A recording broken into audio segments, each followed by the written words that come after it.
Tous les 2 ans, nous faisons des modifications, aussi bien pour ce qui est de l'accueil du public, partant de l'idée qu'on peut toujours faire mieux, même si les retours que l'on a en ce qui concerne l'accueil sont très positifs, et puis bien sûr, dans le domaine du spectacle lui-même. Et durant l'année dernière et depuis le début de cette année, plusieurs groupes se sont mis au travail pour apporter des nouveautés qui sont très significatives. Donc les personnes qui ont vu le spectacle l'année dernière, ou en 2019, avant cette funeste année, la première année du Covid, vont voir des évolutions sensibles. Alors, dans le domaine du son, nous avons maintenant 16 points son de diffusion et le public est pris dans certaines scènes, pas dans toutes, vraiment, dans le son à 360 degrés. Dans le monde du spectacle, depuis 2-3 ans, il est souvent dit spectacle immersif. Bon. Immersif, ça veut dire que c'est au moins à 180 degrés visuellement et que c'est d'un point de vue sonore à 360 degrés. Ce qui est le cas pour Des Flammes à la lumière cette année. Donc ça, c'est dans le domaine du son. Il faut ajouter également que la bande-son a eu des améliorations encore. Alors, au fil des années, c'est de plus en plus difficile pour trouver des améliorations, ceci dit très objectivement, sans orgueil. Et pour ce qui est de la bande-son, on a retravaillé plusieurs enchaînements et des effets sonores d'explosion ou autres. Et on a également modifié, enfin remplacé plusieurs musiques. Donc le son est vraiment tip-top, mais il était déjà bien les années précédentes. Ça, c'est pour l'aspect son. On a une deuxième grande nouveauté, c'est l'utilisation maintenant de 7 vidéoprojecteurs de 20 000 lumens. Nous en avions 4 que l'année dernière, que 4. Et on a une capacité de mapping qui est maintenant très forte. On peut faire du 3D et on couvre davantage d'espace, les pentes de la carrière sur ce dénivelé de 80 mètres. Et on projette pour la première fois sur toute la scène des décors, en fonction bien sûr des besoins du scénario et de la mise en scène. Et ça transforme complètement le site. Et puis toujours avec ces 7 vidéoprojecteurs, une partie, plusieurs sont utilisés pour une nouvelle scène. On a 2 nouvelles scènes cette année. La première concerne un Allemand qui est dans le No Man's Land, qui va essayer dans des trous d'obus remplis d'eau de faire un plein d'eau pour ses camarades avec des gourdes. Il se fait faucher par une balle française, ça se passe là en cours de nuit, on va dire, et un de ses camarades sort précipitamment de la tranchée. C'est un des 3 personnages fil rouge du spectacle, en l'occurrence Karl. Il sort alors que c'est très dangereux de la tranchée et on le voit se précipiter pour aller secourir son camarade et, en le soutenant, le ramener dans la tranchée allemande. Ça, c'est la première partie de cette scène. La deuxième partie, au moment où on les voit disparaître parce qu'ils rentrent dans leur tranchée, mais même pas à la seconde près, c'est en dessous de la seconde, débute un film où on les voit à l'intérieur de la tranchée et on chemine avec eux dans la tranchée au moment où les Français sont en train d'attaquer la position allemande. Donc c'est très, très étonnant comme enchaînement. C'est une seule action, on reconnaît bien les 2 personnages. Nous avons filmé ça sur un haut lieu de la guerre 14-18, c'est à Massige. Et puis la deuxième partie de ce film a été tournée chez nos amis de Vauquois, dans une partie souterraine de la butte, dans une galerie. Et donc dans le film, on voit les 2 que j'ai cités tout à l'heure, Karl et son camarade blessé.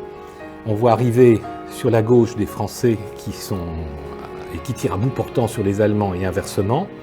Et on voit aussi, dans la fin du parcours, ils entrent, ces 2 soldats que l'on suit depuis le début, ils entrent dans une sape où il y a un poste de secours.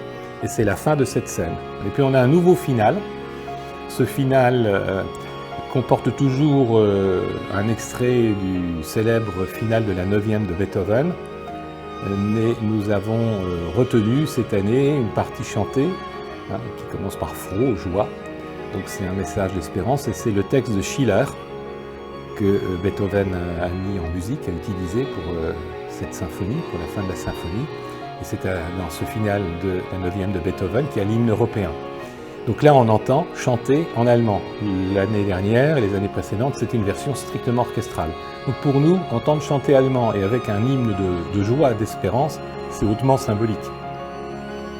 Pour rappeler que dans ce lieu, dans ce haut lieu de souffrance, on a aussi l'idée que, et ce n'est pas une idée, c'est une réalité, ce n'est pas une utopie, que la paix est possible même entre des ennemis qui sont affrontés.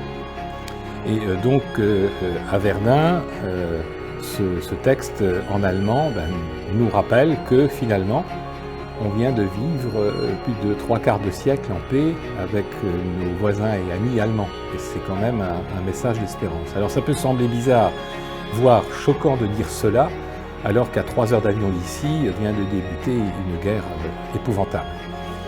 Et justement, dans le final cette année, nous intégrons, accompagnant la flamme, nous intégrons le drapeau ukrainien qui sera juste à côté de la flamme, et le drapeau et la flamme seront encadrés par un soldat allemand et un soldat français en uniforme de la Première Guerre mondiale.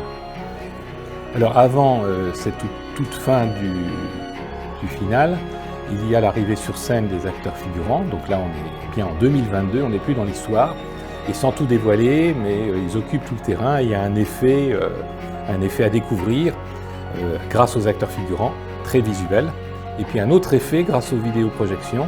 Voilà les deux grandes nouveautés en termes de scène, et puis on a réajusté, modifié, amélioré, peaufiné d'autres parties du spectacle, mais dans le détail, je dirais, moins visible que ces 2 scènes nouvelles. Alors cette année, on n'a plus les contraintes sanitaires de l'an passé, puisque nous avions une jauge à ne pas dépasser qui était 1500 spectateurs. Et donc pour cette 26e édition, nous pouvons accueillir jusqu'à 2500 spectateurs chaque soir. Et au total, depuis la création du spectacle, nous avons accueilli 543 000 spectateurs, ce qui est quand même très conséquent. Donc on est là en une capacité normale cette année, et on en est bien heureux que de pouvoir accueillir autant que possible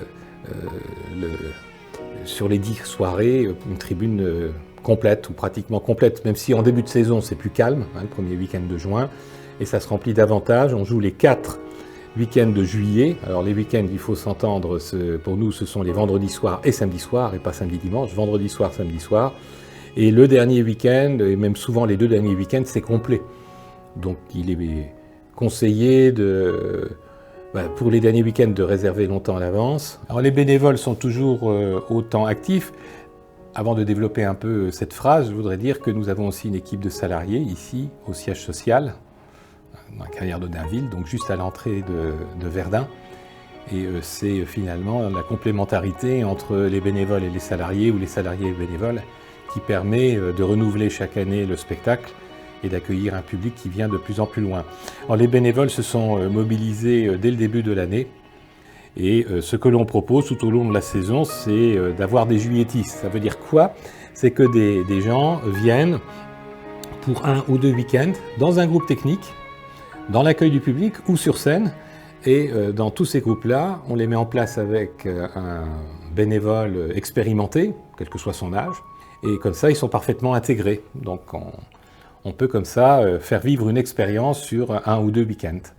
Et ces personnes qui viennent en dit juilletistes, parce que c'est pendant le mois de juillet qu'on fait ça, reviennent pratiquement toute l'année suivante. Donc c'est possible. Mais il faut bien sûr s'inscrire, se faire connaître auprès de Connaissance Dameuse pour qu'on organise les binômes. Et aller sur scène, c'est quand même une sacrée expérience. Ceux qui hésitent, mais qui franchissent le pas, ça les prend aux tripes. Et puis il y a une ambiance, c'est l'ambiance du spectacle, quoi. C'est l'adrénaline.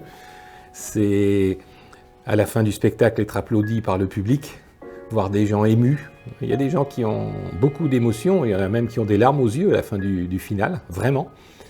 Et c'est d'entendre le public remercier tout ce bénévolat, tout ce dévouement, toute cette passion au service de l'histoire et d'un message d'espérance.